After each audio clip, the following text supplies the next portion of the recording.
Buenas tardes. Somos Viviana Valeria Vázquez Vega y mi persona López Valeriano Tamara. Venimos de la Universidad Enrique Guzmán y Valle. Pertenecemos a la Facultad de Agropecuaria y Nutrición. Hoy vamos a compartirles y hablarles sobre una enfermedad de transmisión sexual que ha sido hablado mucho en estos años, la cual es la sífilis. Empezamos con el objetivo de nuestra sesión, que es identificar los peligros de la enfermedad de la sífilis e implementar estrategias para evitar la propagación y fomentar a su prevención. La introducción. Aquí vamos a hablar más que nada sobre la sífilis, que más que nada en la actualidad se desconoce el origen de esta enfermedad, donde no hay cura, solamente hay tratamiento. Pero hay varias teorías de cómo llegó a Latinoamérica. Por ejemplo, con la llegada de Cristóbal Colón y su tripulación, que trajeron diferentes enfermedades, y una de ellas consigo es la sífilis. Esta enfermedad es causada por una bacteria que se llama Treponema pallidum. ¿Qué es la sífilis? Esta es una enfermedad infecciosa producida por el Treponema pallidum, transmite por vía sexual o de la madre gestante al feto y produce lesiones cutáneas ulcerosas en los órganos sexuales. Ahora bien, vamos a continuar con las etapas, ya que esta enfermedad se divide en 3 etapas. Comenzamos con la etapa primaria. Esta aparece entre 1 y 3 semanas después de tener un contacto sexual. Se presentan llagas o ulcerosas color rojizo café en la boca o en los órganos genitales, de manera indolora. Estas úlceras tienen una duración de 1 a 5 semanas aproximadamente, donde se desaparece. Sin embargo, la sífilis sigue latente. Por otro lado, también se ha presentado el chancro sifilítico, que se formará después de 10 a 90 días después del contagio. Estas se presentan como una ampolla no dolorosa que rápidamente se ulcera. Y este chancro tiene una consistencia cartilaginosa y suele ubicarse en área como los genitales, área perianal, recto, faringe, lengua y labios, constando con una duración de 3 a 6 semanas, igual que un ganglio linfático. Aunque desaparecen, se recalca que la sífilis no va a desaparecer, solo procede a pasar a la siguiente etapa. Pasamos a la etapa secundaria. En estos síntomas aparece en las 6 semanas hasta los 6 meses después de que brote la úlcera. Se presencia un sarpullido en cualquier parte del cuerpo junto a una gripe, y aunque eso desaparece, la enfermedad no.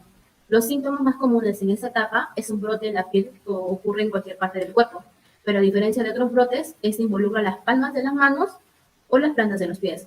Asimismo, se percibe un aumento de la temperatura corporal, la pérdida de peso marcada, erupción macular o eritematosa en hombros, extremidades superiores, lesiones papulares y conolomas planos. Este último se presenta en áreas húmedas. Y estas lesiones presentadas en la sífilis secundaria pueden sanar espontáneamente, pero pueden persistir si no se hace un tratamiento adecuado. Ahora tenemos la etapa terciaria, donde se presentan 2 fases, que es la sífilis latente precoz, conocida como la escondida, ya que no demuestra señales físicas. Este es el punto medio entre la desaparición de las sífilis secundarias y los síntomas terciarios. Y esto tiene una duración de meses o toda una vida. También se presenta la sífilis tardía, que se lleva a cabo por las fallas en el sistema inmunocompetente. Aquí las lesiones son graves, destructivas y generalmente no infectantes, y no tienen reparación íntegro, es decir, que no regresa a su estado original. En esta etapa pueden aparecer en cualquier tiempo, desde 1 año hasta los 50 años después de haber adquirido esta enfermedad. Y los órganos más atacados son el cerebro, el corazón, el hígado y los huesos. Por último, tenemos la sífilis congénita, que es una infección multisésmica por el Treponema pallidum. Es transmitida de madre al feto a través de la placenta o el parto. La mayoría de los recién nacidos con sífilis congénita no muestran síntomas, aunque algunos se perciben una ablación en las palmas de las manos y en las plantas de los pies. Asimismo, los signos y síntomas posteriores pueden incluir sordera, deformidades dentales y nariz en silla de montar, donde se colapsa el tabique nasal. Y sin embargo, los bebés que nacen con sífilis también pueden nacer prematuramente, morir en el útero antes de nacer o morir después del nacimiento. Continuamos con el periodo prepatogénico, en la cual acá se presenta la triada ecológica, en la cual está el agente, el huésped y el ambiente. En el agente tenemos el que produce la enfermedad, que es la bacteria Treponema pallidum, como pueden ver en la imagen. En el huésped, más que nada son los adolescentes o adultos sexualmente activos que tienen riesgo contra la enfermedad. También las personas que tienen relaciones sexuales sin preservativos o con varias parejas. También en hospitales son causadas por agujas contaminadas. El ambiente sucede más que nada, esto es universal y mundialmente. Son más probables las personas que no son inculcados sobre los métodos anticonceptivos. La sociedad donde residen también afecta mucho y el entorno socioeconómico. En el periodo patogénico, la puerta de entrada más que nada es cómo ingresa a nuestro cuerpo, que se da mediante el contacto de secreciones de las membranas mucosas de las personas infectadas durante las relaciones sexuales. También la transfusión sanguínea o la transfusión de madre que infecta al bebé a través del parto o de la placenta. En el periodo de incubación, más que nada acá se muestran los síntomas de la sífilis en un periodo de 3 a 4 semanas, después de en contacto con una persona infectada. Más que nada este contacto se da a través de las relaciones sexuales, ya sean vaginales, anales u orales, sin uso de preservativo. Continuamos con la etapa clínica. En la etapa clínica, los síntomas en específicos son los que pueden variar en cada etapa, como mencionamos que hay etapa primaria, secundaria y la congénita. Y también no siempre suceden al mismo tiempo. Pueden suceder unas 2 etapas al mismo tiempo en las personas infectadas. A veces también lo confunden como granos o sarpullidos y lo dejan pasar, ya que desaparecen o aparecen en distintos tiempos. Los síntomas específicos varían de acuerdo a cada etapa de contagio. Presentan una pequeña llaga o úlcera, así empieza, es indolora y no la sienten, que son llamadas chancro, en los genitales, en la boca o en contacto que se haya hecho. Asimismo, la presencia de erupción cutánea, fiebre, falta de apetito, dolores musculares y articulares. En la exploración física se suele darse en la cavidad bucal o genitales y en la zona anal. En las palpaciones de las adenopatias regionales, la observación de las palmas de las manos y las plantas de los pies y la exploración neurológica. En esta tenemos prevenciones. Las prevenciones primarias más que nada son para evitar el contagio. Por ejemplo, son las pláticas acerca de la sexualidad con los padres o un personal médico adecuado que nos ayude. El uso del condón en la prevención de la contaminación de la sífilis es un uso primario. Abstenerse o ser monógamo es una manera segura de la sífilis. Mantener relaciones sexuales con una sola persona. La siguiente es la mejor opción, es tener relaciones sexuales mutuamente monógamas. Más que nada que las ambas parejas se deben cuidar entre sí. Evitar las drogas recreativas, ya que el mal uso del alcohol u otras drogas puede evitar a inhibir un mal juicio y derivar en prácticas sexuales inseguras. La prevención de la transmisión vertical o transplacentaria, que es la madre que contagia al bebé de un gestante. No compartir jeringas durante cualquier consumo de drogas y verificar el momento de hacer donaciones o transfusiones de sangre. En la prevención secundaria, más que nada, es hacerse un examen médico directo, examen hematológico, hacerse el examen de BDRL y hacerse un examen de RPR, que es Regina Plasmática Rápida. En la prevención terciaria, más que nada son las secuelas más que nada es la rehabilitación después de que te haya dado cierta enfermedad.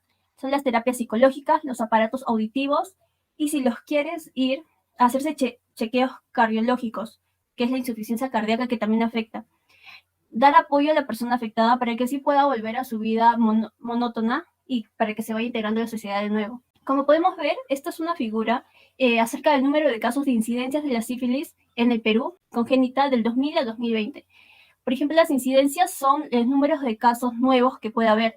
Como podemos ver, en el 2001 hubo mayor incidencia de casos, pero a medida de pasaron los años fueron bajando y subiendo, pero de una manera no tan llamativa como se podría decir. Pero ya en el 2020 hubo un bajo total de casos. Continuamos con la vigilancia epidemiológica. Este tiene como objetivo la detección oportuna de los sucesos de casos y brotes por sífilis para su rápida intervención.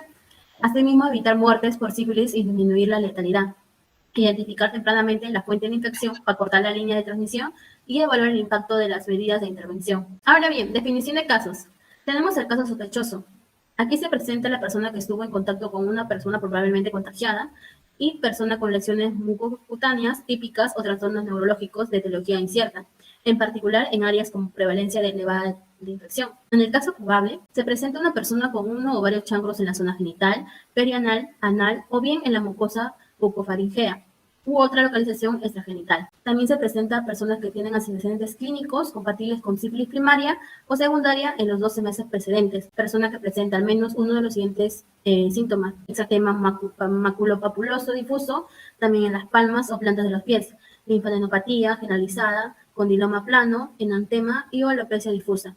Por último, tenemos al caso confirmado, que da por la confirmación del Treponema pallidum en exudados o tejidos leccionados por microscopía de campo oscuro. También la confirmación del Treponema pallidum en exudados o tejidos leccionales mediante tinción directa con anticuerpos fluorescentes o tejidos leccionados mediante PCR. También por la detección de los anticuerpos de Treponema pallidum mediante cribado, PPHA, PPPA o EIA.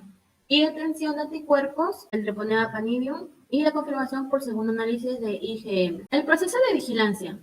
La vigilancia de la enfermedad de transmisión sexual de la sífilis. Esta tiene dos componentes principales: la comunicación de casos que es el proceso de notificación, de lo cual las definiciones de cada caso son amplias y fáciles de usar y pueden ser más eficaces en la promoción de salud pública que las definiciones de casos clínicos muy específicos. Asimismo, el monitoreo de prevalencia en el proceso de recolección de información sobre tendencias en la prevalencia de la enfermedad en una serie de poblaciones definidas. Estos se pueden realizar mediante estudios de vigilancia específicos o mediante la recogida de la información del programa basado en tamizaje rutinario. Por último, tenemos a la vigilancia centinela, que comprende aquellas estrategias que a través de la recolección de información de manera adecuada y de calidad posibilita la mejor caracterización de los eventos bajo vigilancia. Sin embargo, de los sitios que no poseen una base poblacional, no es posible determinar incidencia, y en estos casos se propone realizar una vigilancia etiológica de la sífilis o una vigilancia general de la sífilis en poblaciones determinadas. En este tipo de estrategias es fundamental que los sistemas de laboratorios estén incorporados en la atención clínica cotidiana de los casos de sífilis de manera de poder fortalecer mutuamente. Ahora les presentamos el uso de fichas. Aquí le presentamos la ficha de investigación epidemiológica, en este caso de sífilis y gonorrea. Estos son todos los datos que se tienen que llenar.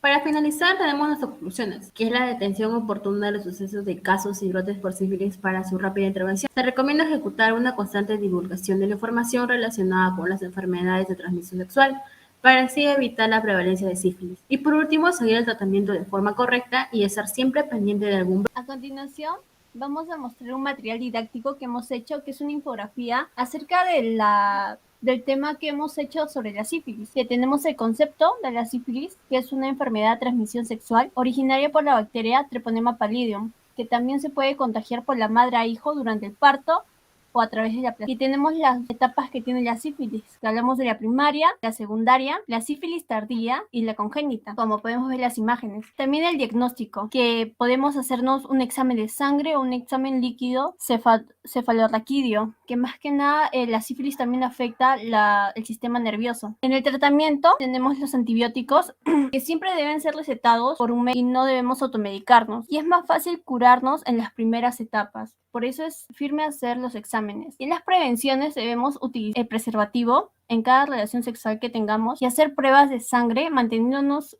con una vida sana y una vida sexualmente activa. Eso sería todo. Gracias.